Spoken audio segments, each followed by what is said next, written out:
Homeland Security Subcommittee on Oversight, Investigations, and Accountability will come to order. Without objection, the chair is authorized to declare the committee in recess at any point. The purpose of this hearing is to receive testimony from an expert panel that will outline how the government-sponsored censorship laundering enterprise operates, the price the American people are paying for the Department of Homeland Security's role in the censorship laundering enterprise, and the legal and constitutional implications of the department's role in censoring American voices. I now recognize myself for an opening statement. Good afternoon. Welcome to the Subcommittee on Oversight, Investigations, and Accountability's hearing titled Censorship Laundering: How the U.S. Department of Homeland Security Enables the Silencing of Dissent. Today's hearing will examine the Department of Homeland Security's role as the nerve center of the government scheme to censor the online voices of millions of Americans, laundering its efforts through a veil of ostensibly independent, non-governmental organizations. Freedom of speech and open debate are essential features of a free society. Efforts to censor public discourse under the guise of countering misinformation, disinformation, and malinformation threaten this fundamental right. To clarify, no one would argue or is arguing that hacking voting machines or posting incorrect voting locations to prevent people from voting would ever be acceptable. This committee recognizes that CISA has a monumental task and supports CISA's critical mission to secure our federal networks and critical infrastructure. But as our witnesses today will attest, CISA has deviated from this core mission and risks losing the trust of Congress, the American people, and its vital private sector partners. What was initially a limited effort to counter foreign disinformation on elections metastasized into a sprawling effort that directly or indirectly censors Americans' discourse and debate that are the hallmark of our democracy. In 2018, the Cybersecurity and Infrastructure Security Agency, CISA, was charged with protecting election infrastructure, which CISA decided unilaterally included countering election misinformation from foreign malign actors. By the 2020 elections, mission creep found CISA pivoting away from foreign sources to focus on domestic, quote, misinformation. But the government knew this would raise huge constitutional concerns, so it helped create non-governmental entities, such as the Election Integrity Project, to do for the government what the government could not do on its own. And they knew it. Listen to the head of the EIP.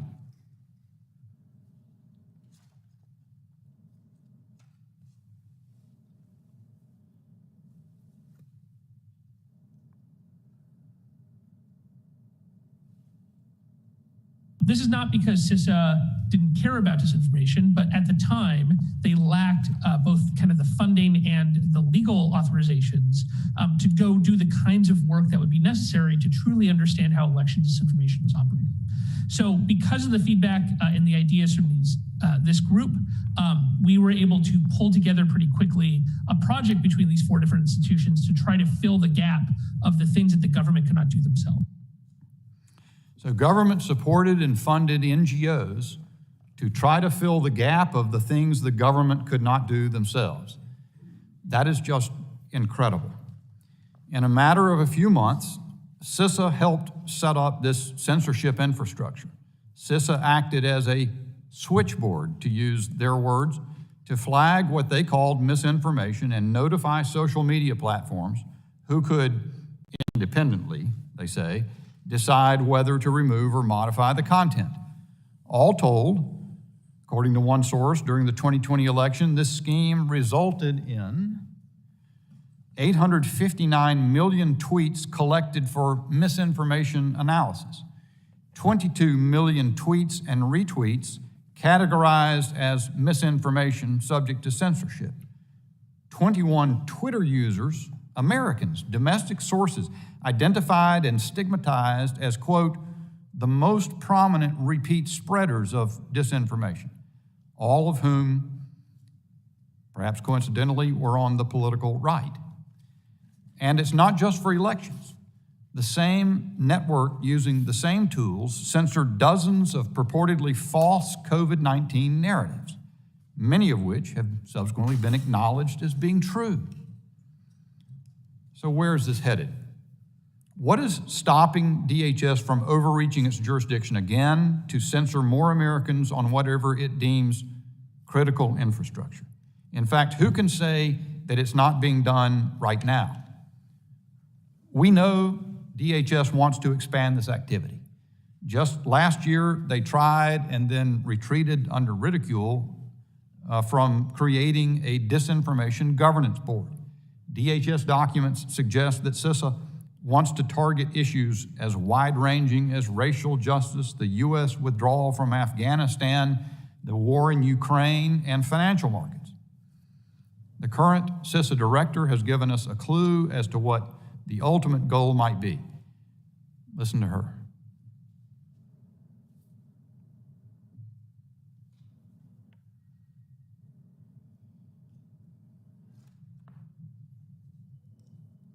If you think about it, our mission is critical infrastructure. The most important critical infrastructure there is our cognitive infrastructure. And so building that resilience is, part of the mission set, in my view. George Orwell called, and he wants his dystopian future back.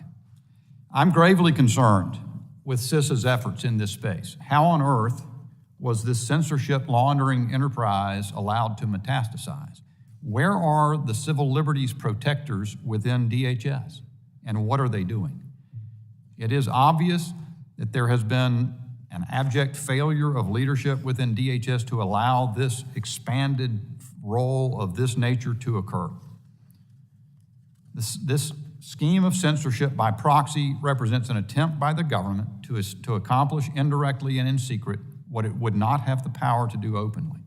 It should give all Americans who care about civil liberties, who care about freedom of speech and association, great pause.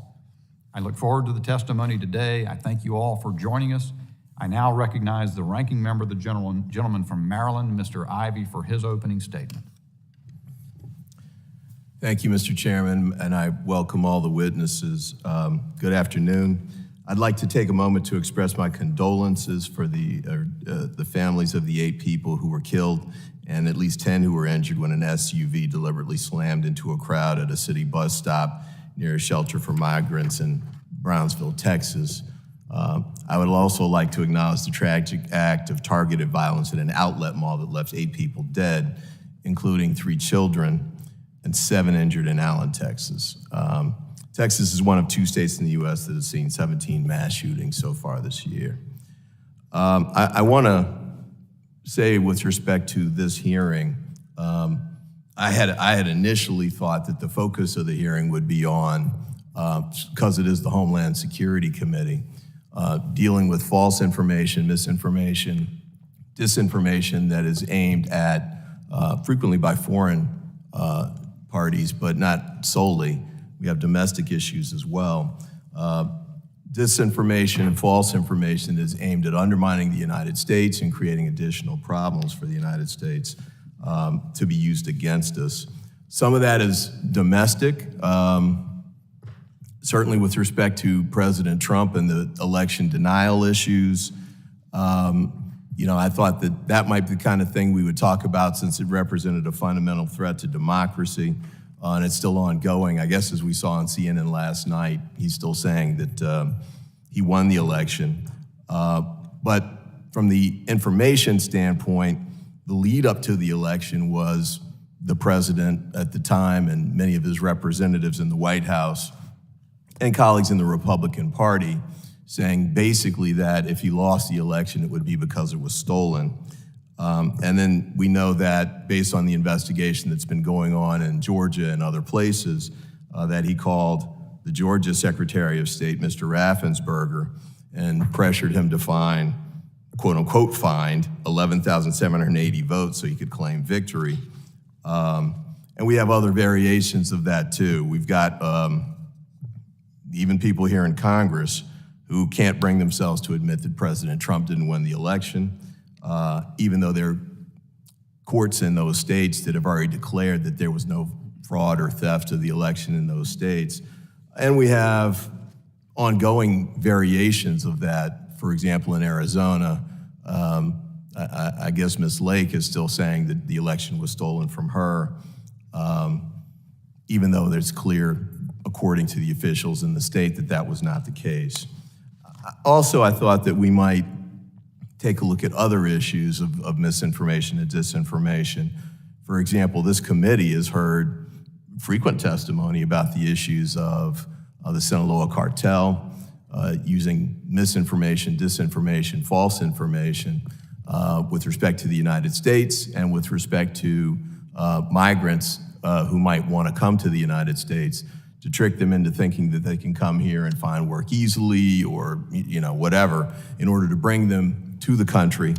And then frequently my colleagues suggested they use them as then mules to bring drugs into the country, and then also might use them, and we're aware of this as well, to trap them in work or sexual prostitution and other activities.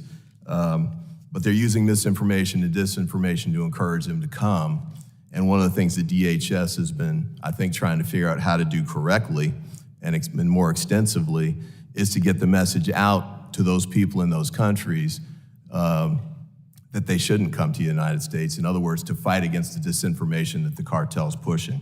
We have examples in the United States, and we can go through the active shooter, mass killing scenarios at some point if we want, but many of these are lone wolf individuals who have been hopefully tricked, but maybe that's just the way they viewed it, into believing that they should follow principles of Nazism or white supremacy or other lines like that. That leads them to become active shooters. Usually they act alone, they're lone wolves, but I think frequently we've seen in the aftermath of these killings, the statements they make online and about their beliefs, and many of them, especially those who've been drawn into terrorism, the information that they've got that persuaded them to become involved in terrorism in the United States, and that we need to try and find ways to address that in the United States so we can quell that effort to turn people against us in our own country. And then we have, with respect to the January 6th rioters, we've got ongoing misinformation and false information about these people being peaceful protesters or tourists even though I think it's clear, I think they've got 650 people plus have been convicted of breaking the law on that day, some as serious as seditious conspiracy. We've got domestic groups like the Oath Keepers and the Proud Boys, who actually they just were convicted a few days ago and were spewing this kind of misinformation as well. Clearly it creates a domestic threat to us that I thought we could take a look at from the standpoint of misinformation and disinformation. Then there was Russia, and with respect to their thinking about it, as they were preparing to invade Ukraine, they tried to do false flag information and information that was misleading, I think in an effort primarily to try and shatter the NATO coalition. And we took steps. I thought the Biden administration handled that well, especially by doing preemptive releases of information that we'd gathered, the reconnaissance that we'd gathered through our foreign assets and assistance, and also our domestic agencies, in order to show that what the Russians were putting out was false information. And that was critically important because it helped to preserve the NATO coalition in the war against Ukraine. I thought that those were the kinds of things we were going to talk about, and I guess Ms. Miller-Idris, I guess you are going to talk some about that. With respect to the censorship issue, which is fine, we can address it, I suppose, although I'll note that even though it's an important issue, it's not really primarily within our jurisdiction, which is why the Judiciary Committee already had a hearing on this, I think dealing with some of the same issues. I guess we'll get into the Twitter files and the like in a few minutes. And I believe Section 230 was referenced in the test, maybe your testimony, Mr. Turley, with respect to the points that you want to make. And that's fine, but the censorship issue, which we can talk about, is kind of tangential to the primary mission of this committee, in my view, which is protecting the homeland. And I think that's why, in large part, those issues have been separated out from our jurisdiction here in the Congress and given to the Judiciary Committee and to some extent Energy and Commerce, which also had a hearing on this too. But we can talk about those issues, but for the witnesses, to the extent you're up for it, one of the things I will be asking you is, how do we try and deal with the sort of issues that I just mentioned?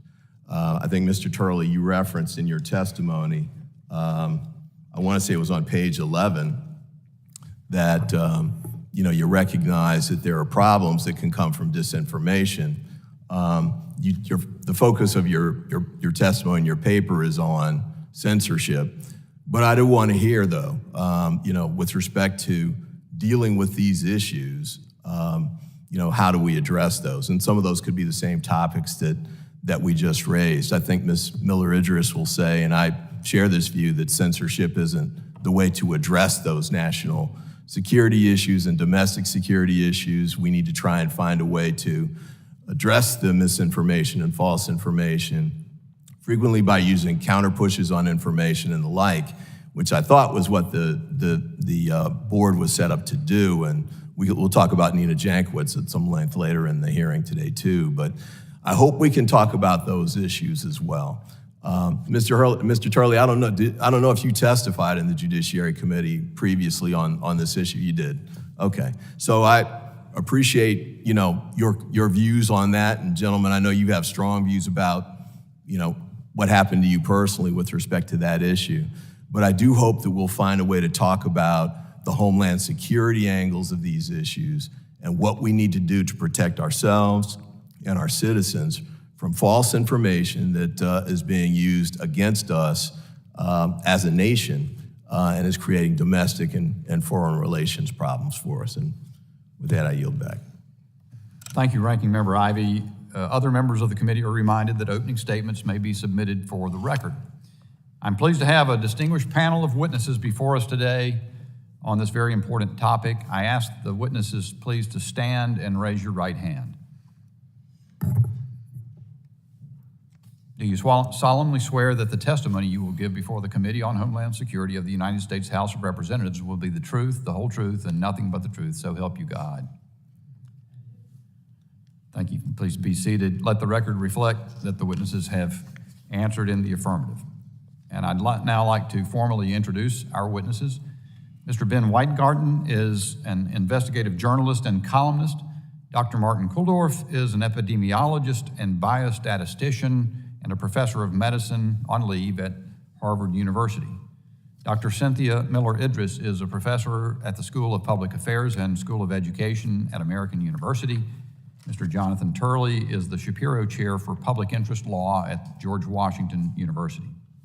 I thank the witnesses for being here today. The chair will now recognize each witness for oral statements. Each oral statement will be limited to 5 minutes, but submitted written statements by witnesses will appear in the hearing record in their entirety. I now recognize Mr. Weingarten for 5 minutes for his opening statement.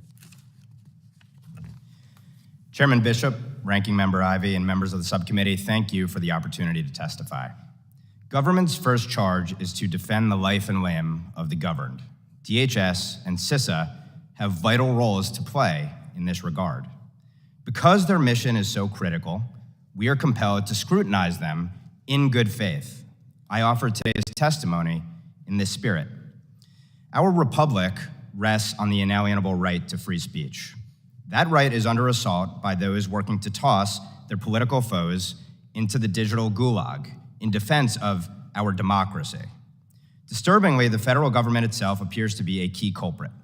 Overwhelming evidence suggests federal agencies, top White House officials, and lawmakers colluding with big tech and often government-coordinated and funded counter-disinformation groups have imposed a mass public-private censorship regime on the American people. This regime has suppressed opinions that diverge from its orthodoxy and even facts inconvenient to its agenda on an ever-growing number of topics, starting with elections, moving to COVID-19, and now covering many other contested issues, all under the guise of national security and public health. CISA is core to these efforts. CISA has served as a censorship conductor, driving regular meetings between security agencies and social media companies aimed at encouraging the platforms to combat purported mis- and disinformation. That is, to censor disfavored speech as the government so deems it and by the government that regulates them, and they have. CISA has served as a censorship switchboard, in its words, collecting purported misinformation from government and non-government actors in the form of tweets, YouTube videos, and even private Facebook messages, and relaying the flagged content to the platforms to squelch it. And CISA has served as an architect of the broader public-private censorship regime, helping originate, consult, network, and partner with often government-linked third parties to themselves serve as First Amendment circumventing mass surveillance and mass censorship enterprises. These systematic speech stifling efforts, often targeting core political speech and intensifying during elections, seem tantamount to a conspiracy to violate the First Amendment and running domestic election interference. In short, we've unwittingly been paying unelected and unaccountable bureaucrats to silence ourselves. We're told these speech police are pursuing thought crimes for our own good. Authorities say MDM, mis, dis, and malinformation, fuels violent extremism and therefore that it must be purged. They ask us to ignore the selective and cynical linking of speech they disapprove of to terror, and they allied their mandate to suppress truth, malinformation being based on fact by CISA's own definition, but the intent or impact of which our betters disapprove of. Never discussed are questions like, who determines what constitutes MDM? Should it be the state, which itself has cast as MDM that which it later acknowledged was settled science, or we the people? If the state justifies speech regulation on national security or public health grounds, what are the standards for determining when wrongthink is sufficiently dangerous to rise to the level of censorship? If skepticism about mail-in balloting, which Jimmy Carter and the New York Times once shared, or skepticism about COVID policies that, if more widely heard, might have saved lives and liberties, amount to violent extremist threats to critical infrastructure, as DHS has indicated, making such speech ripe for suppression, what about anti-cop sentiment, or pro-abortion sentiment, or radical environmentalist sentiment? And if wrongthink must be verboten, why stop at censoring it on social media? Why not pull every TV network that propagates wrongthink off the air? Or review every text in every library and bookstore for wrongthink and burn the offending titles? Why not censor wrongthinkers' chats and emails? Why not ban them from the internet and suspend their mail service altogether? And while we're at it, why not make it illegal for wrongthinkers to possess pens and pads too? Would proponents of the censorship regime trust their worst political foes with these powers? We may believe our fellow Americans hold bad ideas, if not ideas that are plain wrong. But the worst idea of all is that government should be the arbiter of what we're allowed to speak and hear. We're a free people capable of judging ideas on their merits, citizens, not subjects. Eviscerating the First Amendment will neither make us more democratic nor more safe. It would be the stuff of tyranny. Congress has a responsibility to stand athwart history, yelling stop. With another election season looming, censorship tool is likely becoming more powerful and the censorship regime's ambitions only growing while it stonewalls and scrubs evidence of its past doings. This subcommittee's oversight efforts are most urgent. This body should endeavor to fully expose DHS's role in censorship past and present, and directly and by proxy, curtail funding, implement legislative remedies, and hold accountable all those who engaged in unconstitutional acts in connection therewith. Thank you, and I look forward to taking your questions. Thank you, Mr. Weingarten. I now recognize Dr. Kuldorf for 5 minutes for his opening statement. Thank you all for having me here. Censorship can be deadly. Freedom of speech is always important, but is especially important during a national emergency such as the pandemic. No authority is infallible, and when a new virus emerges, it is impossible for politicians and public health officials to get everything right without listening to discussions between a wide cast of scientists with different ideas and expertise and thoughts. I'm an epidemiologist, a biostatistician, and a professor of medicine at Harvard on leave. For over 2 decades, I've done research on the detection and monitoring of infectious disease outbreaks and on the safety evaluation of vaccines and drugs. I helped build the nation's disease surveillance systems, Despite this, I was censored and blacklisted during the pandemic by Twitter, LinkedIn, YouTube, and Facebook. In early 2020, we already knew from Wuhan data that there's more than 1,000-fold difference in COVID mortality between the old and the young. During the pandemic, we failed to adequately protect older Americans, while school closures and other lockdown measures generated enormous collateral public health damage that we now must live with and die with for years to come. During the spring of 2020, Sweden was the only major Western country to keep schools and daycare open for children ages 1 to 15. Among those 1.8 million children, there was 0 COVID deaths, and the COVID risk for teachers were less than the average of other professions. This showed that it was safe to keep schools open. It was important for America to know that, but the July 2020 New England Journal of Medicine article of school closures did not even mention Sweden. That's like reporting on a new medical treatment without including information from the comparison control group. Unable to publish my thoughts about the pandemic in US English language media, in the summer of 2020, I used my Twitter account to share the Swedish data and argue for open schools. But in July 2020, Twitter put me on their trends blacklist to limit the reach of my open school posts. In October 2020, I authored the Great Barrington Declaration with 2 fellow epidemiologists. We argued for better protection of high-risk older people while keeping schools open and letting young people live more normal lives. This was shadow banned by Google and censored by Reddit. Our Facebook page was unpublished. In March 2021, Twitter censored a post when I wrote that, quote, thinking that everybody must be vaccinated is as scientifically flawed as thinking that nobody should. COVID vaccines are important for older high-risk people and their caretakers. Those with prior natural infection do not need it, nor children. Twitter falsely claimed that the tweet was misleading and it could not be replied to, shared, or liked. We have known about infection-acquired immunity since the Athenian plague in 430 BC, and the questioning, denial, and censoring of such natural immunity is the most stunning denial on scientific fact during the pandemic, with deadly consequences. At a time when vaccines were in short supply, we were vaccinating young adults and people with natural immunity who did not need it, before many older Americans whose lives could have been saved by it. Another example, through randomized studies and reviews, we know that face masks provide only marginal or no protection against COVID. It is then dangerous to make older, high-risk Americans believe that masks will protect them when they will not, as they maybe go to crowded restaurants or supermarkets thinking that the mask is keeping them safe. In May 2021, I was temporarily suspended by Twitter for 3 weeks for writing that, quote, naively fooled to think that masks will protect them, some older, high-risk people did not socially distance properly, and some died from COVID-19 because of it. Tragic. Public health officials, scientists must always be honest with the public. In April 2021, I participated in a scientific roundtable hosted by Florida Governor Ron DeSantis. This was censored by YouTube. Many nurses were infected while heroically taking care of COVID patients, and some of them were later fired for not taking a vaccine, even though they had stronger immunity than the vaccinated. In October 21, I wrote an article urging hospitals to hire instead of fire nurses with natural immunity, as they are the least likely to infect older, frail patients. This was censored by LinkedIn.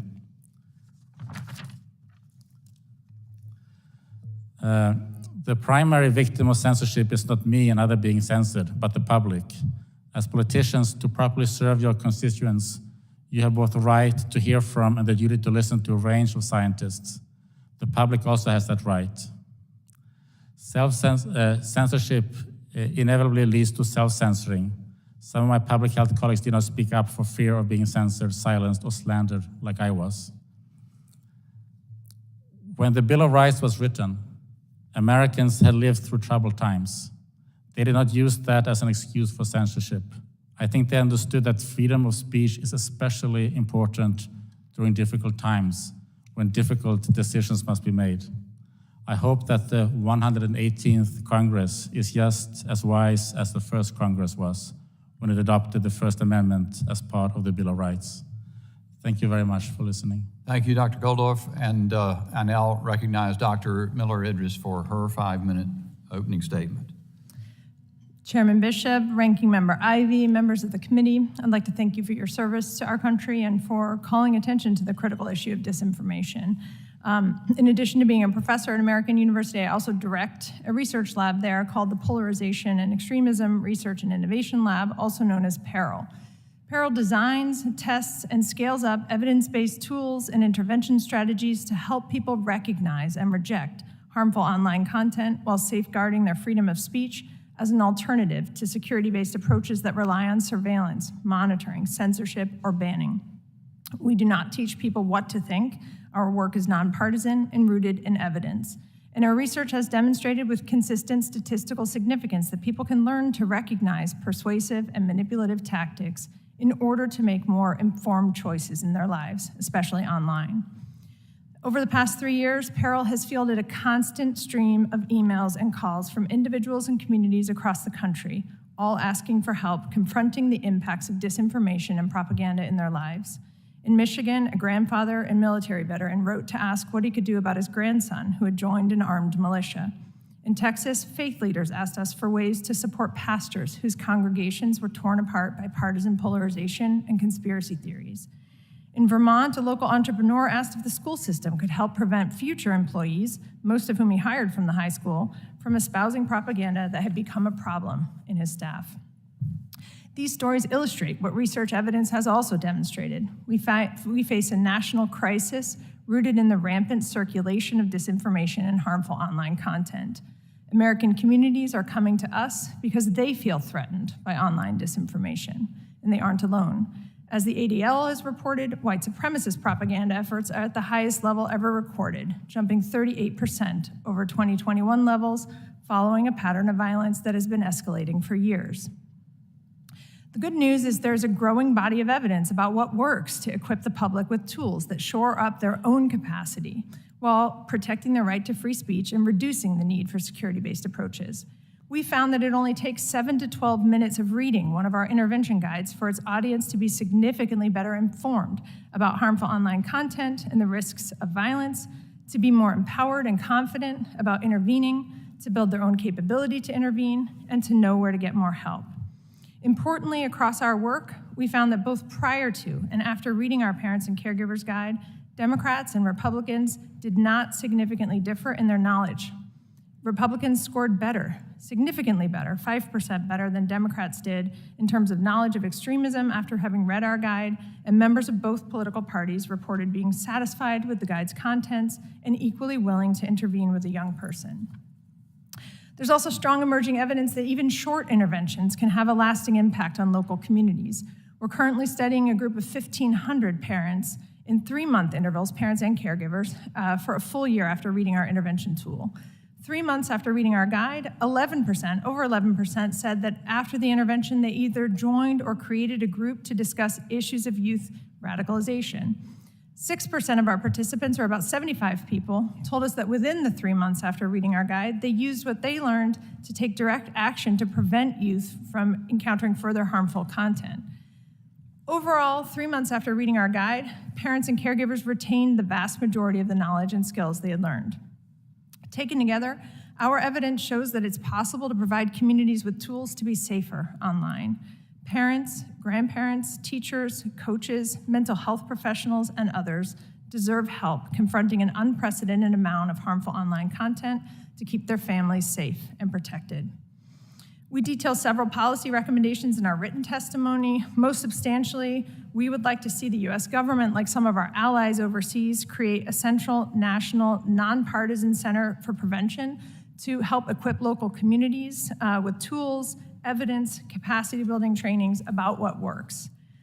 The crisis of domestic violent extremism that is fueled by disinformation and propaganda cannot be solved by law enforcement and security-based approaches alone. We must invest in upstream strategies to keep communities safe from online harms. We seek a world in which every community is equipped with the tools they need to reject harmful online propaganda, conspiracy theories, and manipulative content without the need for censorship, surveillance, banning, or security-based solutions. Thank you for your attention, and I look forward to your questions.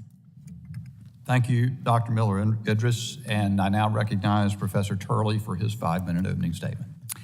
Thank you, Chairman Bishop, Ranking Member Ivy, members of the subcommittee. It's an honor to be before you today and also to participate with my esteemed co-witnesses.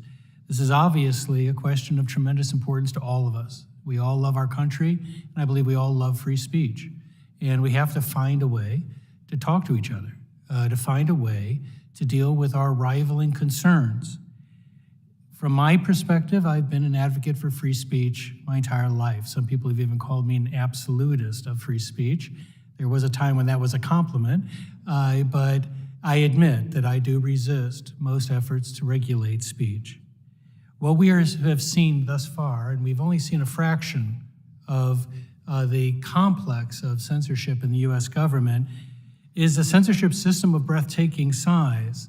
We've seen only a fraction through the Twitter files, through some hearings, and some litigation. From the free speech community, it's like a game of whack-a-mole. Every time we deal with a disinformation office that raises concerns, we find out that there are 5 others. And one of the things I'm emphasized in my testimony is that I think people of good faith can come together to at least say that we need to know the full scope of the disinformation system we have in the government. We can debate, and I really took to heart the ranking member's comments about finding solutions here. We can look at those solutions, but we also need to look at what's the current effort thus far in terms of speech regulation, censorship, and blacklisting.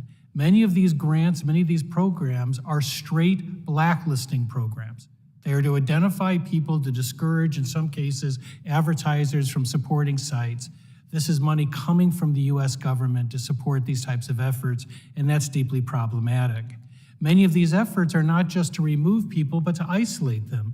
The recent disclosures of LinkedIn as engaging in censorship is an example of that. As an academic, I've seen this. It's an honor to appear with one of our esteemed scientific academics who was the subject of censorship. But the idea is to isolate people, to chill their speech, and it's working. It's succeeding. Now, the whole point of much of my testimony is to look at what the legal standards are, how far the government can go without tripping the wire of the First Amendment, but more importantly, to what extent this damages free speech. And the courts have emphasized over and over again that the government cannot enlist agents to do indirectly what they are prohibited from doing directly. I believe that is what we're seeing today. And the collateral harm is considerable. People talk about speech as harmful. So is censorship. When you censor people like my esteemed colleague from Harvard, you are denying a public debate about public health issues. Issues like, did we need to close our schools? We're facing a terrible psychological and educational crisis that is linked to the shutdowns of the pandemic. We're now debating that when we should have been debating this at the time. Those are costs. Those are costs that come from censorship. Now, in my testimony, I explore the cases that admittedly have a difficult time of when the government trips this wire and under the First Amendment. I'd be happy to talk about that today. I obviously am very critical of CISA's idea that it is supposed to be regulating the cognitive infrastructure. That Orwellian notion really sends people like me into a tight fetal position. The fact is we don't need the government looking at our cognitive anything, whether it's the infrastructure or not. Recently, an English court found someone guilty of toxic ideology. That is a sort of cognitive infrastructure problem. And I hope we don't go in that direction. MDM is designed to give the maximal space for censorship. It is something I hope this committee will turn its back on. Many of us welcome a debate that will come when we know the full extent of these efforts, but let it be an open and honest debate. Let's understand what has been done, and then we can debate as citizens that love this country the type of solutions the ranking member spoke of.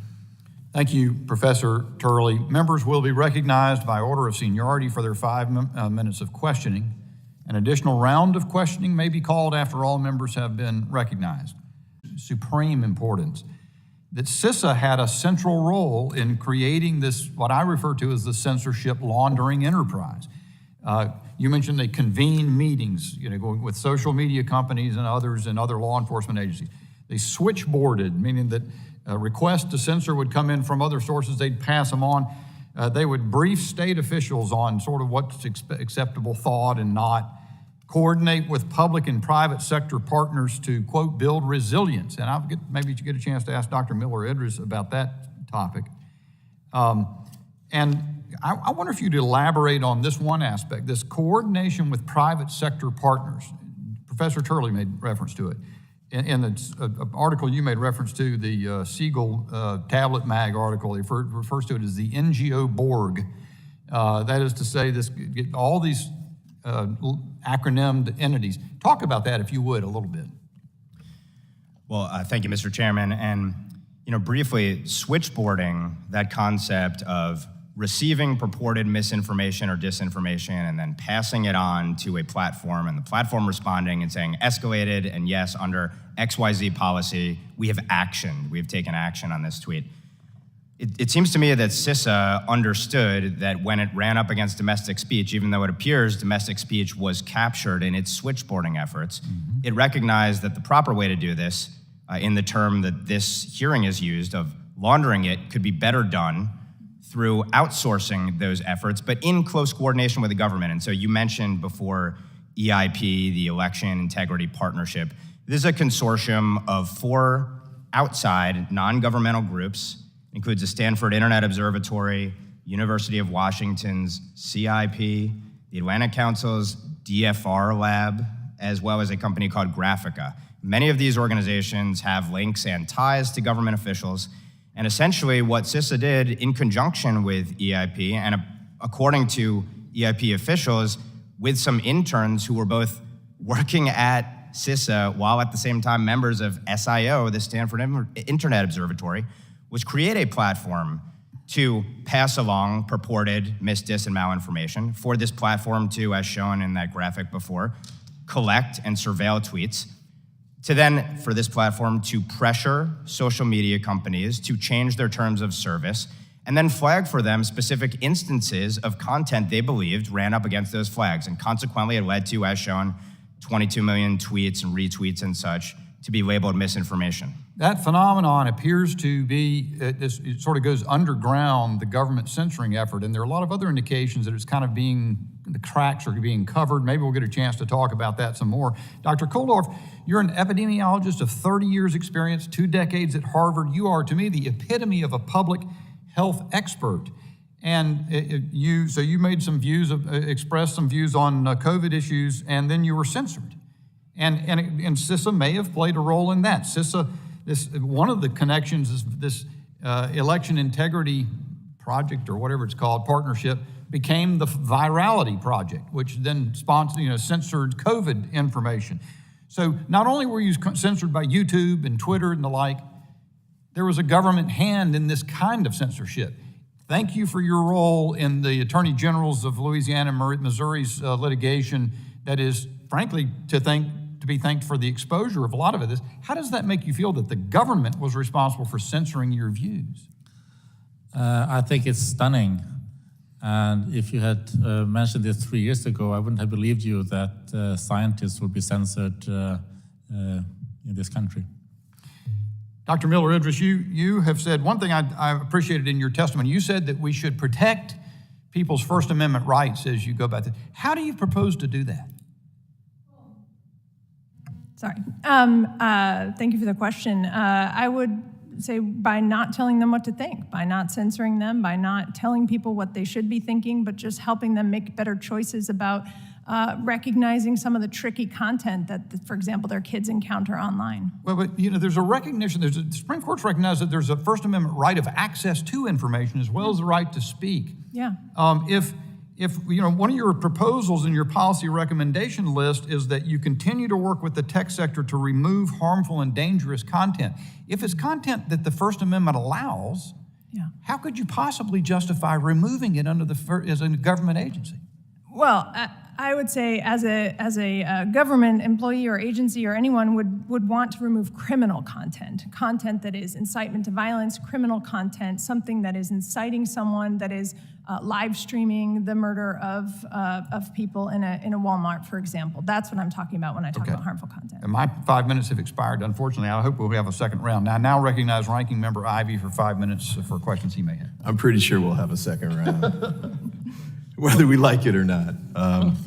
Professor Turley, let me come back to you, and I thought I'd pulled up your testimony here, but it goes to the question I raised when I was making my opening statement, which was that you'd raised the issue. Oh, I'm sorry, it's page 18 of your testimony. Disinformation does cause divisions, but the solution is not to embrace government-sponsored, government corporate censorship, I'm sorry. So what would be the types of solutions we're looking at? And I'll just, off Dr. Miller-Idris's statement, for example, a new phenomenon apparently is people, I guess when I was a kid, they would pull the fire alarm. Now they're making calls and saying that there's an active shooter at elementary school X. And because of the networking that everything has now, that gets picked up by the police and EMT and frightened parents, news media, even though it's false. So one example, I mean, there's multiple others. We could talk about the recruitment videos and the like, and you might have gradations of those, but I mean, what would be your take on how we should be addressing these kinds of issues? Thank you very much for that question. I actually think there is a lot of common ground there in terms of what we can do positively to deal with disinformation. Disinformation is a real thing. It is a thing that people go on the internet. It seems to be a license for people, and in an age of rage, that license can be truly horrific when you look at how people transform themselves on the internet. What I would stress is that the government should not be in the business of censorship. That's a bright line that the government can live with. Instead, it should focus on producing better information and to have offices that can counter. Because remember, the courts have accepted that, the Supreme Court has said the government doesn't have to be neutral on information. When it speaks, it's allowed to take a side. It's allowed to say what it believes is true. Well, but let's follow up on that. So I, as government official, learned that there's no active shooter at that elementary school. And I've, call YouTube, Twitter, whoever, and say, hey, look, that's false information. You're scaring parents to death. Can you take that down? Well, first of all, that example you gave may indeed be a crime under state law to make false claims of that kind with the purpose of triggering panic. But more importantly, one of the things that can be done is that the social media companies and the government can immediately flag information they believe is untrue and speak in their own voice. What I think we need to develop, and I think there's a lot of room there to develop it, is to try to create better guardrails that keeps the U.S. government on this side of censorship, and that includes the use of agencies, the use of private companies, in my view, do trigger the First Amendment. I think that the government has actually violated First Since I'm running out of time, there was something else I wanted to raise. I'll have to come back to you all in the next round. You did mention Nina Jankowicz in your statement, who I had a chance to meet during a deposition in the Judiciary Committee, and I've started following her and what happened with respect to her. She was the person, as you may recall, who was appointed to head that board. And as it turned out, she was essentially forced out of the position before it was even formed. And I'll offer a couple of articles here that can be put into the record, but there's an individual named Jack Posobiec, I guess his name is, who put out arguably false information about her that got picked up by Chairman Jordan and others. Actually, I think Ms. Taylor Greene had some comments with respect to it. We can put them in the record. I think Mr. Gates did as well. That sort of escalated into her getting death threats. She had to hire a security company. She was 8 months pregnant. Parliamentary question, Mr. Chairman. I didn't say that she... He mentioned my name and accused me of saying false information about Nina Jankowicz. Committee will be, the committee will be at ease. Can we pause the clock? Yeah, please do. In fact, put 20 seconds back on the clock, please. Yeah. Committee will suspend.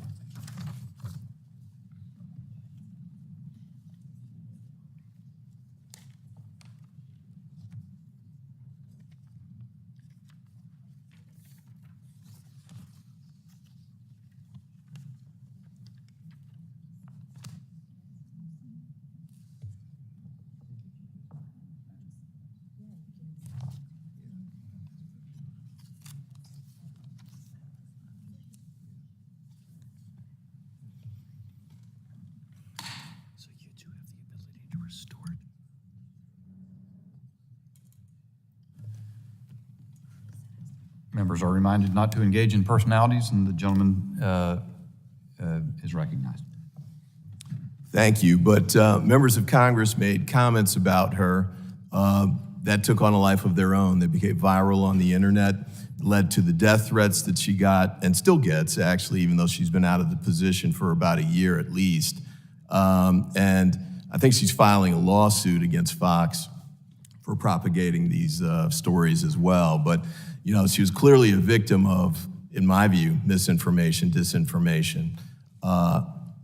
You know, and from her perspective, it was very ironic because that's what she was actually brought into the government to try and address. So I'll come back to it later, but thank you, Professor Turley, for your comments. The gentleman yields back, Thank you, and sir. I now recognize the gentlelady, Ms. Green of Georgia, for her 5 minutes.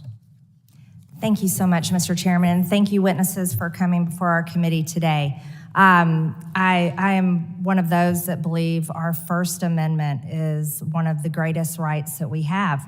And I also am so grateful to be an American, always believing that freedom of speech was something that we possessed until the past few years, where myself and many other Americans, Dr. Kuldorf, we found ourselves, I like you, had my Twitter account permanently banned for posting my speech, opinions, and thoughts on Twitter about COVID-19.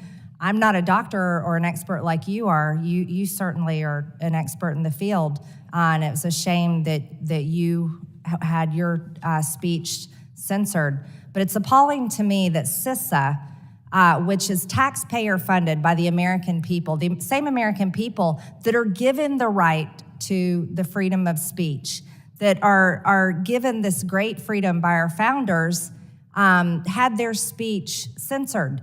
And that combination between the Homeland Security and CISA working with private companies, big tech companies and others to silence Americans is a grave assault on all of these Americans' First Amendment rights.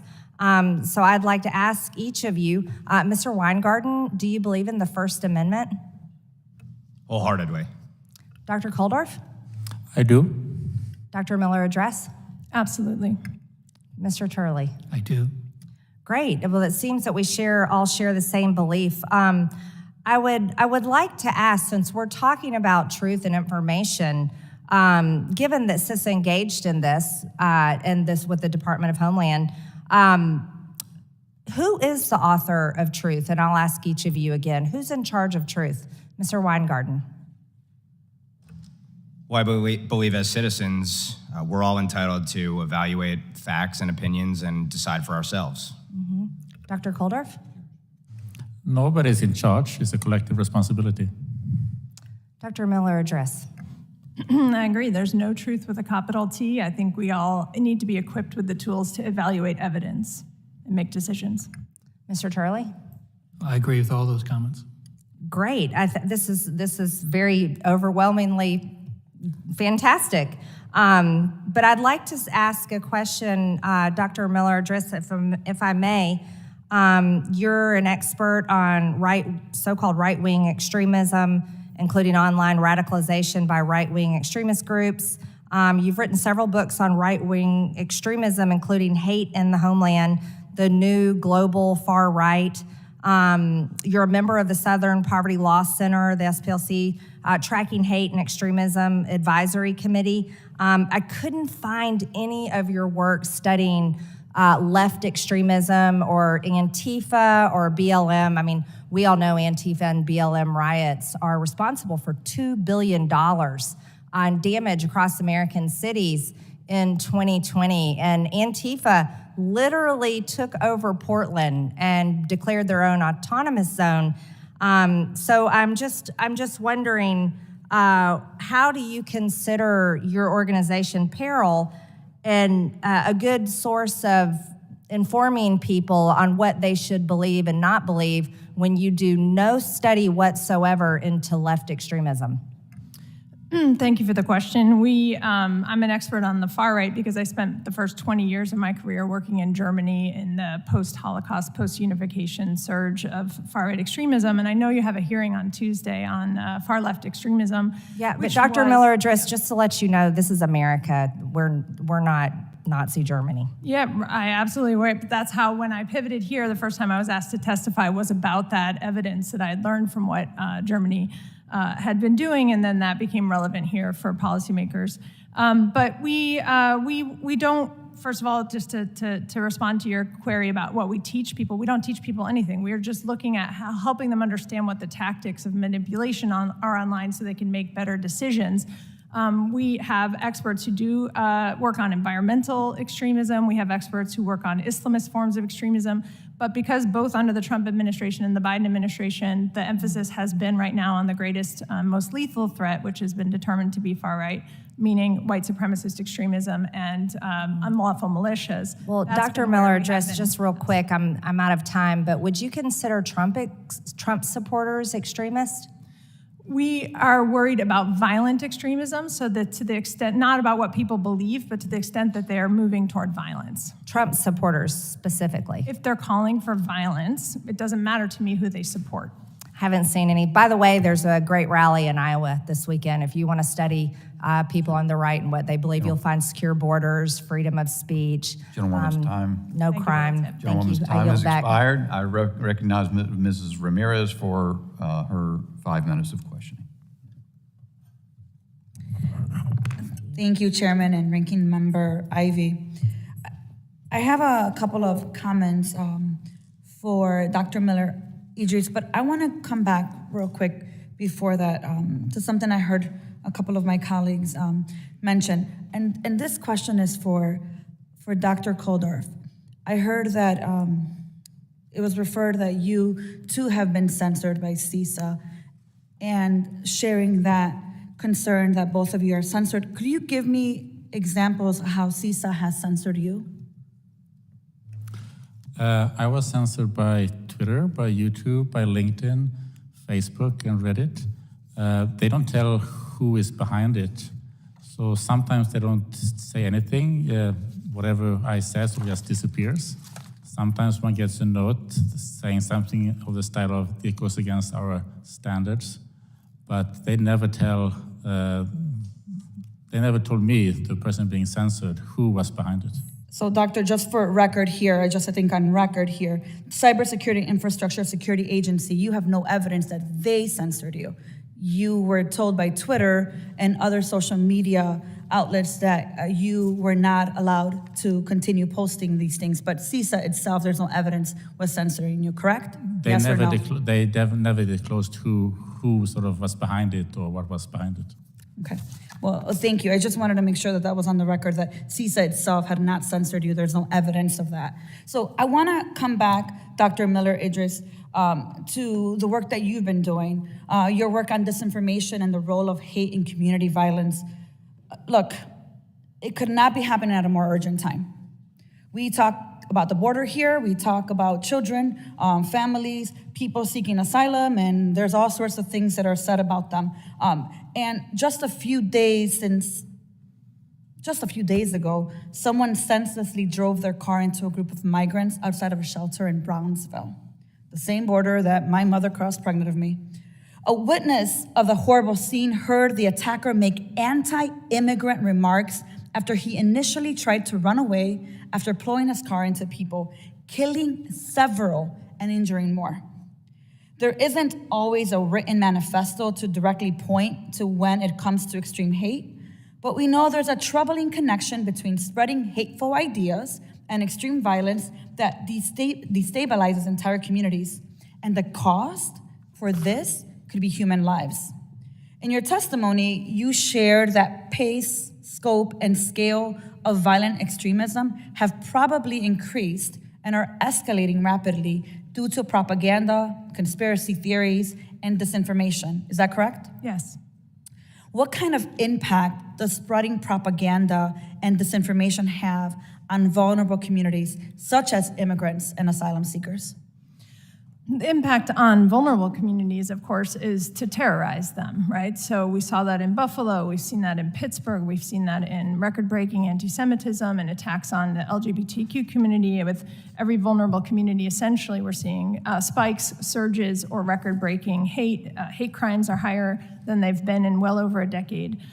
So the impact is on families that are torn apart, communities that are torn apart, but also people who are afraid to go to synagogue, to go to church, to go to their school board meetings, in some cases that they're going to be met with violent protesters.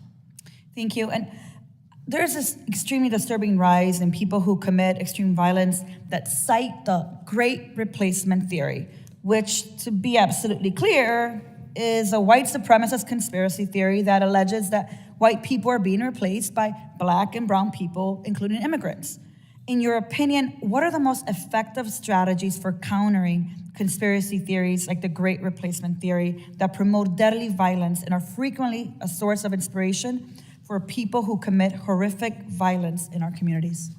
Well, what we have found is that nobody likes to find out that they're being manipulated. People do not like to find out that they're being manipulated or that they're at risk of manipulation. I think it's extremely difficult to counter propaganda and conspiracy theories once they circulate. You get into challenges to freedom of speech, you get into censorship issues, and you also get into ineffective strategies, as we've seen. But what does work is to prevent people from believing it in the first place. We have excellent evidence that that can be done by teaching them how manipulative tactics work and letting them make up their own minds. Dr. Miller-Idris, I really appreciate all of your work. And Chairman, I yield back. The gentlelady yields back, and I now recognize Mr. Ezell for his 5 minutes of questioning. Thank you, Mr. Chairman. CISA has an important mission in safeguarding cyber networks and protecting the physical infrastructure that our society depends on. The agency has enjoyed a broad bipartisan support since Congress established CISA in 2018 because it plays a key role in protecting the homeland. It is my goal that this continues with its original intent. Mr. Weingarten, what concerns do you have about CISA's ability to fulfill its core responsibilities? Well, I would say there's a huge opportunity cost to devoting resources supposed to be intended towards foreign threat actors, towards domestic ones, and on the basis of interpreting speech to be a threat to a virtually limitlessly defined critical infrastructure up to including our brains. So the first thing would be it's a huge shift in resources, and to the extent it's trampling on our rights directly or by proxy, that directly undermines its mission. Thank you. Documents obtained in a lawsuit show Brian Scully, a deputy of CISA's Countering Foreign Influence Task Force, communicating regularly with external organizations. At one point, Mr. Scully even offers up a CISA-run webpage as a resource to help with one partner's pre-bunking efforts. In other words, CISA was generating content and then pushing it to external parties to shape their censorship efforts. Can you walk us through some of the key players involved in discussions like these and how they work together to create a censorship operation? Mr. Weingarten. So as you noted, Mr. Scully is one senior official who I believe is the chief of the MDM team now, and it's worth noting that that foreign task force became the MDM team, going from foreign to domestic and foreign actors under its purview. Beyond that, Matt Masterson, I believe, was a top election official within CISA.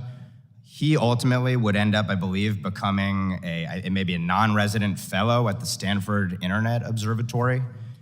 There's sort of a revolving door here. Worth noting, Christopher Krebs as well, former director of CISA, he ended up starting a consultancy with the head of SIO, Alex Stamos, and we can go through several other individuals on the outside as well. So non-CISA officials, but officials, or rather principals, who were coordinated by CISA, worked with CISA, ended up on CISA's advisory committees and such. Those would include Kate Starbird at the University of Washington's CIP as well. Renee DiResta within SIO, I believe was a research director there.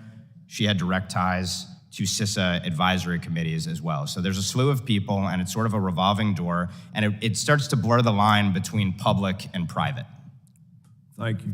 Professor Turley, this censorship laundering enterprise basically gives government officials and their private sector partners the power to control public discourse. What is the danger of the government focusing on some of these subjective terms like misinformation and malinformation?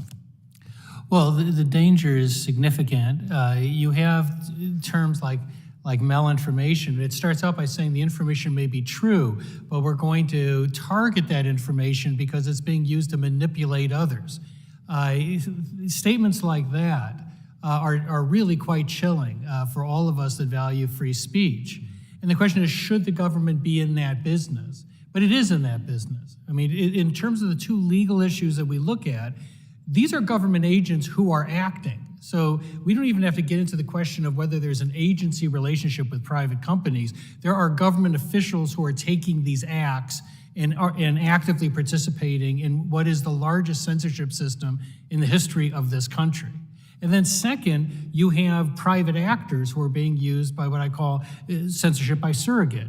Both of those raise constitutional questions. But putting all that aside, one of the things I emphasize in my testimony is people constantly have this mantra, it's not a First Amendment problem, so it's not a free speech problem. That's not true. The First Amendment is designed to deal with one problem of free speech. It was the traditional, the most looming problem at the time. It is not synonymous or exclusive with the term free speech. What the US government is doing now is a serious threat to free speech. Thank you, Mr. Turley. Mr. Chairman, I yield back. Gentleman yields back, and the chair now recognizes Ms. Clark for her 5 minutes of questioning. Good afternoon. First, let me thank our panel of witnesses for joining us today, and thank Chairman Bishop, Ranking Member Ivey, for calling this hearing. The department's role in addressing mis, dis, and malinformation is certainly a worthy topic of discussion for this subcommittee. Unfortunately, many of my colleagues are politicizing a serious issue today, and I'd like to set the record straight. The rapid spread of mis, dis, and malinformation is a threat to our security and to the institutions at the foundation of our democracy. Both the Department of Homeland Security's Office of Inspector General and the Homeland Security Advisory Council have determined disinformation to be a threat to national security and to the successful execution of DHS's mission from disaster response to border security to election security. Mr. Chairman, I ask unanimous consent to insert into the record reports on disinformation from the DHS Office of the Inspector General and the Homeland Security Advisory Council. Without objection, so ordered. Thank you. As the former chair of the Subcommittee on Cybersecurity and Infrastructure Protection, I'm acutely aware of the threat mis, dis, and malinformation poses to the election security and other critical infrastructure. In 2020, DHS had to provide guidance to telecommunications firms to prevent attacks on 5G cell towers linked to a COVID conspiracy theory. In the wake of the election, related disinformation campaigns aimed to undermine public confidence in election outcomes.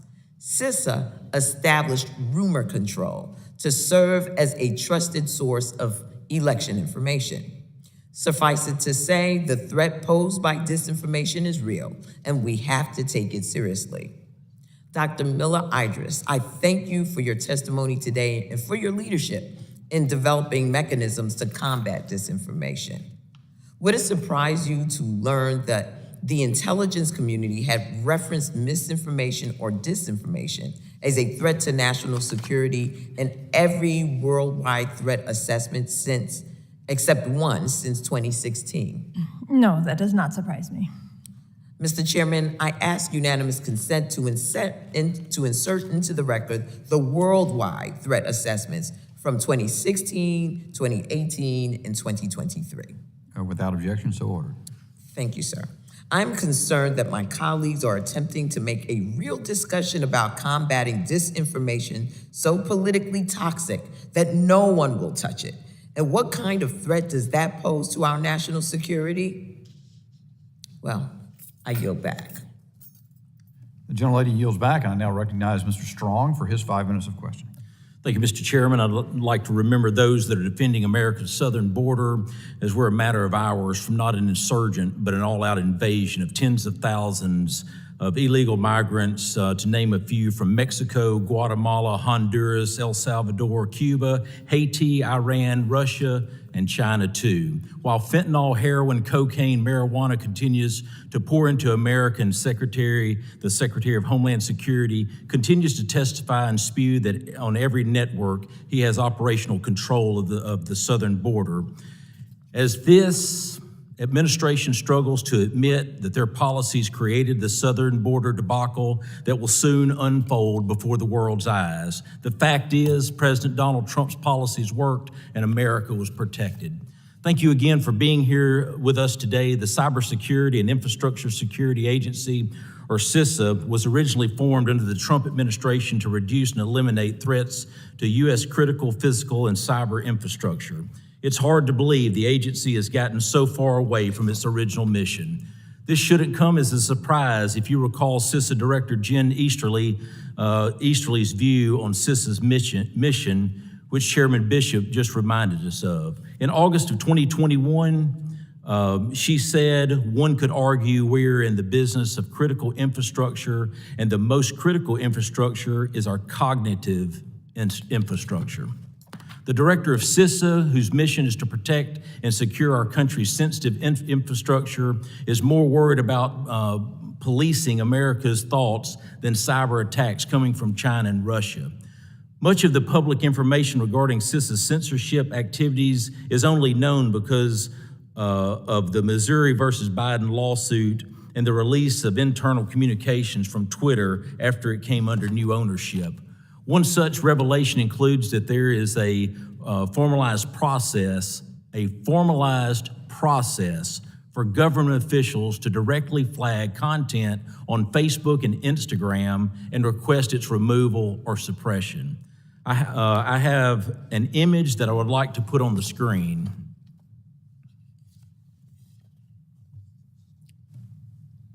So ordered. This is the landing page for Meta's content request system, which is still active as of this morning.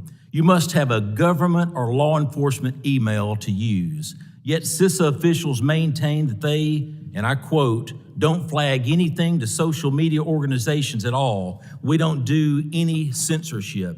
Mr. Weingarten, can you share some additional examples of actions that DHS and CISA specifically have taken to keep their actions hidden from America's people? Thank you, Congressman. Yes, sir. Several instances of this. First, there's been stonewalling of congressional inquiries into CISA's efforts, and subsequently the House Judiciary Weaponization Subcommittee has subpoenaed Director Easterly in connection with the subject that we're talking about today. Beyond that, there's been scrubbing of not only documents, but also websites, which illustrate the fact that CISA was intently focused and may well still be intently focused, and certainly its partners are intently focused on domestic speech. In fact, it's almost comical. If you go to a site, I believe the URL was cisa.gov/MDM, it now takes you to a foreign dis and malinformation site. There's no sign of domestic activity that it's pursuing related to it. So I would say scrubbing, stonewalling are the two biggest instances that we've seen thus far. Thank you. There have been several examples of DHS trying to expand its censorship activities only to back down when the public found out, such as last year's effort to create a disinformation governance board. Mr. Weingarten, do these actions suggest about where DHS would like to go in the disinformation space in the future? I think by the words of the DHS Secretary Absolutely. But if they are not able to carry it on, their partners, actually in the private sector side, were encouraging the creation, I believe, of something like a Center for Mis and Disinformation Excellence within the government, and that seems to be what the DGB was intended to be. But we have many other ministries of countering mis, dis, and malinformation, even if there isn't some oversight body layered onto it. Thank you. I thank each of you for being here today. Mr. Chairman, I yield back. Thank you. The gentleman yields back, and I now recognize the gentleman from Arizona, Mr. Crane, for his 5 minutes. Thank you, Mr. Chairman. Thank you guys for being here. I'd like to take a second to push back on one of my colleagues' comments that he made a second ago to a friend of mine who's not in the room to defend herself. Mr. Ivey actually said, quote, "I guess Ms. Lake is still saying that the election was stolen from her, even though there's clear, according to the officials in the state, that this was not the case." Now, I find it funny when people in this town use that defense, according to the officials. Right. Like the American people believe the officials. They don't. A recent Pew study showed that only 20% of the American people believe the elected officials. You know, and it's also funny too, because we all know that election fraud couldn't take place in this country, could it? Right? This is America. That couldn't take place here.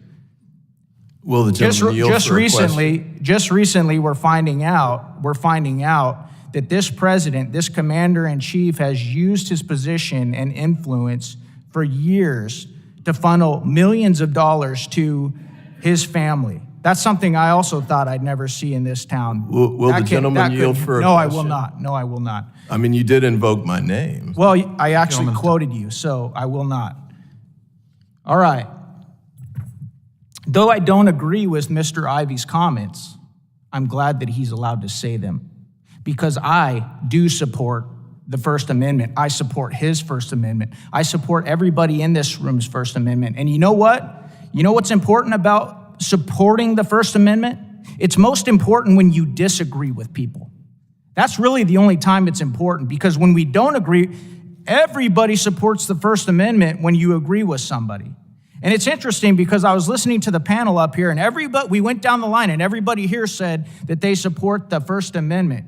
Yet, when we were going back and researching some of Dr. Miller Idris's comments, MSNBC 7/17 of 2022, on the January 6 hearings, she says this: "What we need right now is a massive investment in and commitment to countering disinformation at all levels. This includes holding tech companies accountable for dangerous and harmful information shared on their platforms."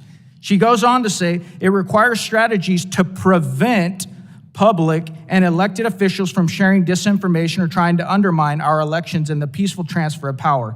But above all, we need serious and sustained public education and campaigns to build population-wide resilience to disinformation, understanding of source integrity, and ways to distill false claims from true facts." It's interesting, ma'am, because it seems like you only support free speech when you agree with it, or you wouldn't make the statement, "It requires strategies." I'm going to zone in here on this: strategies to prevent public and elected officials from sharing disinformation. I've gone through some of your tweets, ma'am.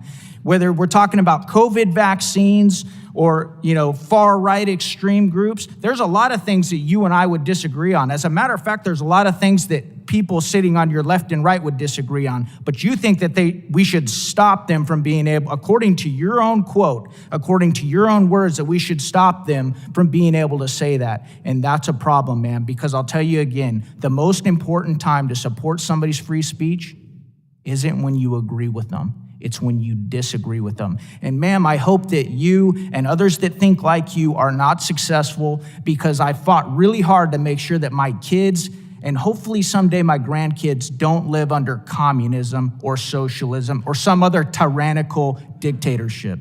Thank you. I yield back. The gentleman yields back. Mr. Tanadar is recognized for his 5 minutes of questioning. Thank you, Mr. Chair. I'll get it. I want to thank all the witnesses to be here and for your testimony. I have a question for Dr. Miller Idris, if I may. As we have heard here today, the disinformation that spreads online can have dangerous real-world consequences. Disinformation has been used to incite violence, including the January 6th insurrection, and crime targeted at ethnic minorities. This disinformation drown out marginalized voices. Dr. Miller, Idris, based on your research and expertise, what have you found are the best strategies for combating pervasive disinformation campaigns?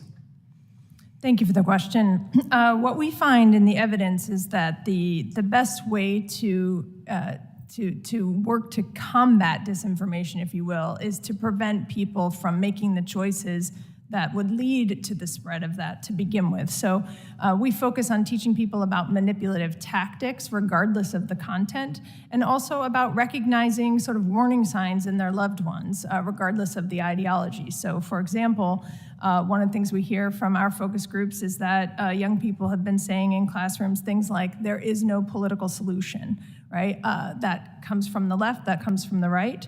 And it is a call to violence to say there's no more political solution, we have to move to violence. And so if an adult hears that, they know that a child is exposed to something online that is potentially opening up rabbit holes of further harm and disinformation. So that's what we work on. Thank you. Now, despite my Republican colleagues' misplaced fixation on the defunct Disinformation Governance Board and their own disinformation on the board's intended role, the Department of Homeland Security has a significant and valid role to play in combating the dangerous disinformation that compromises our security. There are plenty of examples of disinformation occurring that has a Homeland Security nexus, including that tied to domestic terrorism, election security, migration, and disaster responses. Now, to what extent should DHS and other governmental agencies be identifying and addressing harmful content that may threaten Homeland Security? Thank you for the question. I think that what we hear, anyway, in our lab is that American communities are desperate. They are worried. They're worried about what they're seeing, what their loved ones are seeing, and they're afraid. And so I think that the government has an obligation to help local communities with better ways to recognize and reject harmful content. And I think that that includes a national security frame, but not exclusively a national security frame. That has to also be something that is education, that is health and human services, that is about what local communities need. And that needs to include some expertise in where to draw the line. And I would welcome the opportunity to have longer conversations about where that line falls, because I think that's one of the biggest issues we face. Well, I thank you, and Mr. Chairman, I yield back. The gentleman yields back, and we'll proceed to a second round of questioning. We are up against votes, so we'll try to proceed as quickly as we can, and we'll see with the witnesses are available to remain. If we have to have a break for votes, we'll see if you can do that. But so I've at this time well, let me do this first. I want to, without objection, I want to submit for the record the graphic shown by Mr. Strong during his 5 minutes, the Facebook content request screen. And now I recognize myself for 5 minutes of questioning. So, Dr. Miller Idris, I want to sort of pursue where I left off and others have illustrated. I think you said, notwithstanding what you wrote, that we should continue to work with social media platforms to remove harmful and dangerous, I think was your terminology. And then you gave some examples, for example, a bomb threat or something like that. That's illegal speech, not protected by the First Amendment. But let me just clarify, because I think the concern is whether or not you're concerned about manipulation and propaganda and these sort of things, or maybe a subterfuge for subtle censorship. So let me get at it in this way. do you believe that propaganda from foreign governments should be allowed on social media, and the federal government should take no effort to interfere with or facilitate its removal?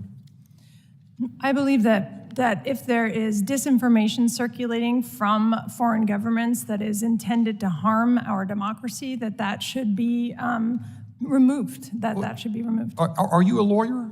No. Well, okay, so there's a case called Lamont versus Postmaster General from 1965. It's old law in which the United States Supreme Court held that a United States citizen has a First Amendment right to foreign communist propaganda to come through the mails to us.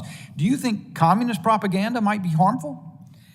I think that I think I'm flattered that you think that my expertise extends that broadly to disinformation and propaganda across the spectrum. My expertise as a professor of education is about equipping communities with tools to reject harmful content. And I'm not trying to be unfair. What I am trying to pin you down a little bit, because there's this notion, and I think Professor Turley's gotten to it some, but there's this notion out there that, well, we're not against, we want to preserve, I get this all the time. We're going to protect the First Amendment, protect everybody's First Amendment rights. But what I just was sharing with you is that there's a First Amendment right to propaganda, communist propaganda from abroad that's been established as long as I've been alive. Yeah. And so is that harmful? Is that within, do you include that? And I'm not trying to repeat the question.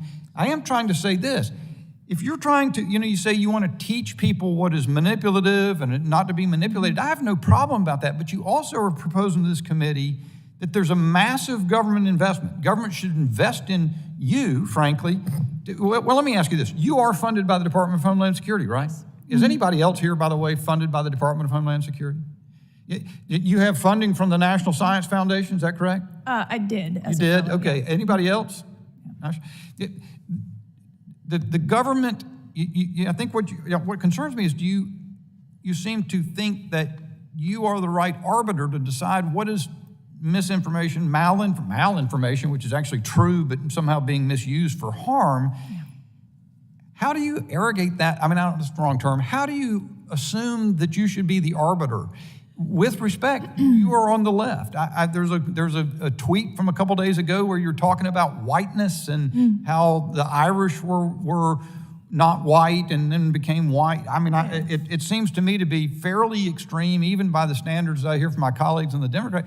Why should you be the arbiter to decide who needs to be protected from manipulation or propaganda? I understand the question and your concern, and I should not be the arbiter as an individual. I run a research lab, and when we get asked to equip local communities with tools, we do a comprehensive mapping of all propaganda. We do interviews, focus groups with people. We figure out what that content is, and then we create the tools, and then we test it like I reported on here today. So I'm never putting my opinion into, I'm a columnist separately with an opinion, but I never put my opinion into the classroom or into the research tools that comes from a group of people who are hired to work on with their methodological expertise. Let me see if I can get the professor in, Professor Turley, to deal with this, because it seems to me that, the notion that the government should take, with all respect, Dr. Miller Idris's view of what is manipulative or what is misinformation, and then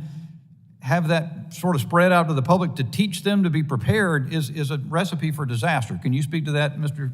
Well, Professor it's also tragically familiar. I'm just finishing a book on free speech now, and it goes back to England before the Revolution. And many of the rationales we use today actually came from not only England, but came from the Star Chamber.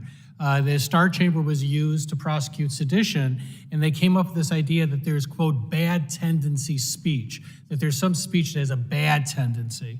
And that took hold in the United States. Even though many of the framers rejected it, it took hold with some early decisions.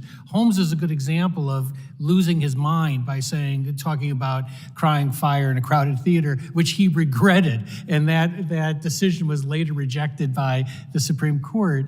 The government should not be in the disinformation business. It should not be trying to shape speech. It's a very clear line, and one that we have lost. And one of the problems, and I'll turn it over in just a second, but one of the problems seems to me that people think it's a vague concept. They want to preserve the full right to speak, that the First Amendment, or the right to have access to information. And yet, I'm not sure we know what that is. You've got to know what the law is before you know whether you're agreeing with it or you're doing something in violation of it, with all respect. So my time is more than expired. I yield to Mr. Ivey for his 5 minutes of question. Thank you, Mr. Chairman. I think it's a complicated area. I mean, just sort of what we're going through. For example, the statement that there's no specific truth, which I think sounds fine in the abstract, but if you say something like, you know, sir, if someone accused you of being a sexual pedophile, you know, how would you respond? That's a false statement. That's definitely not true. And so when we say there's no such thing as truth, I do kind of struggle with those.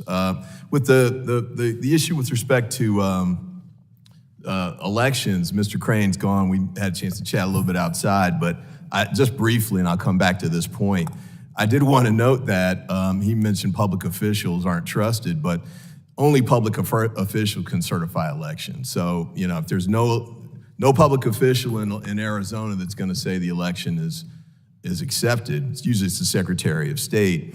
I don't know what they do out there with that, but I'm pretty sure they do it just like all the other 50 states do. But anyway, back to this point. I think really quick on that point, we talked about government speech and what they do. Wear your seatbelts. I'm old enough to remember a time before we had seatbelts, and then there was a pushback about putting them in the cars, and then there was pushback and free speech pushback, but statements I think were clearly false, that they weren't necessary, they didn't save lives. I'm okay with the government doing that. Tobacco's another one. You know, I grew up in North Carolina and Virginia. Everything, they almost had tobacco-flavored pacifiers in North Carolina back in those days because it was the way to go, but clearly it was dangerous to our health. You know, I don't even know if the tobacco industry has come around to acknowledging that, but clearly it's true. It hurts your health, and clearly when their denials were false. Another one's drunk driving. I remember when, you know, people have a steering wheel in one hand and, you know, a beer in the other one, and it was okay. That had to change over time because it was true that driving and drinking were a bad combination. So I think it can be tricky if we, you know, get too absolute in the statements that we're making along these lines. And I do take Professor Turley's point, although even in those circumstances, I think there's scenarios where it makes sense for the government to at least be involved. Now, we might not say they should be able to take down information, but, you know, in the damaging scenarios that we talked about, for example, or, you know, people giving false weather information, you know, just things that can really cause dislocations in people's lives. I think it should be an option for the government to say, no, that's incorrect. We run into scenarios with respect to COVID and others. I take that point, and I'm not an epidemiologist, but I think we have to be careful about sort of pushing and saying none of them can get involved. And I apologize. We were just talking about we wish we had more than 5 minutes. I mean, sort of the question I had, Mr. Weingarten, you raised, well, and Mr. Turley too, I guess, sort of the private entities coming together to have communications about what to take down or whatever. And I take it you view that as, you know, you see negative connotations around that. I do kind of wonder if there's some good reasons for them to do that. For example, lawsuits in the government are now pushing them in the direction of they're being pushed towards managing content. And if they don't, they get in trouble for it. Matter of fact, they get dragged up here by Congress, who beats them up about not taking it down. We could go back to the TikTok hearing, what was that, last month? I don't agree with everything TikTok's doing, but we are putting a lot on them and expecting them to manage content and essentially publicly punishing them when they don't. So there may be a reason they're having those conversations. Maybe we'll have another hearing where, you know, people can come up and from DHS and from some of these entities. I'm open to that. We could talk about it then. I did want to finish with this. Nina Jankowicz, I did want to not leave that unfinished. There's a couple articles I'd like to offer for the record. One is a surreal experience. Former Biden disinfo chief details harassment. That's out of Politico. And then the other one is old comments by disinformation board director misrepresented online. That's an AP story. I'd like to offer those for the record as well. Without objection, so ordered. The gentleman yields back, and the gentlelady, Ms. Clark, is recognized. Thank you, Mr. Chairman. As I had stated in my conversation with the panel just a few minutes ago, that I am concerned that my colleagues are attempting to make any discussion about combating disinformation so politically toxic that no one will touch it. And, that's a threat. It's a threat to our way of life. And I'd like to ask you, Dr. Miller Idris, what type of threat does it pose to our national security? Because this is the Homeland Security Committee. A lot of the conversation we've had here today really should be in the Judiciary Committee, but let's speak specifically about national security. Well, the kinds of propaganda and disinformation that we work on, like the Great Replacement conspiracy theory, the false Great Replacement conspiracy theory, motivate terrorist actors. Even when there's not a specific conspiracy theory like that or a specific manifesto, we see that these toxic online cultures motivate shootings like in Highland Park or Uvalde or in Texas this past weekend. So, I think a lot of what we're seeing here is that we have a lot of agreement. Nobody wants censorship, actually, I think. None of us want censorship at all. I think if you're not going to have censorship and banning, then there has to be something at the other end to equip people to recognize and reject. What happens in the middle is how do you determine what actually that disinformation is? And I think there's some very clear cases, like I think most people, I hope, would agree that the Great Replacement conspiracy theory is extremely harmful disinformation that has caused terrorist shootings, that leads to terrorist acts.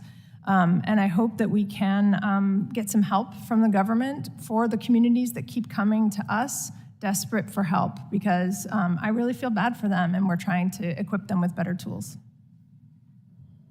Thank you. And I find myself sort of trying to figure out when I hear, my colleagues talk about the fact that there's a right to free speech, 100% full stop. And then I hear about all the states that are banning books right now. There just seems to be such a major contradiction. It just blows my mind. With that, Mr. Chairman, I yield back the balance of my time. I thank the gentlelady for yielding back. Let's see, I guess we have votes on the floor, so we certainly won't proceed to a final or a further round. I do thank the witnesses for the valuable testimony. It is interesting to me as I hear all of this, it's something that begs digging into further. I think we miss each other in terminology going back and forth, even to the point just made by Dr. Miller Idris.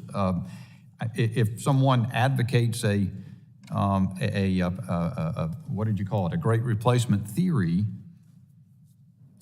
You look at U.S. v. Brandenburg. It's clearly protected First Amendment speech. And then the question, I respect Ms. Clark's inquiry she's repeated, and Mr. Ivey's, that there's a question of how to combat disinformation, but there's certainly things you can't do, and the government can't prohibit that which the Supreme Court has said for a long time is clearly protected. So it's a confounding area, but one that requires, and I agree with I appreciate the ranking member's comment that it's something that warrants further examination. And I hope we'll have a chance to do that further in another continuation hearing. I thank the witnesses for their valuable testimony and the members for their questions. The members of the subcommittee may have some additional questions for the witnesses, and we would ask the witnesses to respond to these in writing. Pursuant to Committee Rule 7D, the hearing record will be open for 10 days. And without objection, the committee stands adjourned. A Russian man claiming to hold top-level secrets about Russian advanced bombers has just turned up at the U.S. southern border, seeking asylum. The man claims to have been an engineer at a production facility over in the city of Kazan, and he says that he possesses top-secret information about the White Swan Tu-160, which is the most advanced bomber in the Russian arsenal. U.S. border officials, they interviewed the man, and they determined that his story was in fact credible and eventually passed him off to the FBI, who are still in the process of interrogating him right now. However, analysts have pointed out that the fact that the story was even leaked to the public is an indication that perhaps the American government is encouraging other Russians who also hold top-level secrets to also escape to America. And if you thought that was interesting, well then you should click on that button below this video and check out Epic TV, one of the best no censorship video platforms on the internet.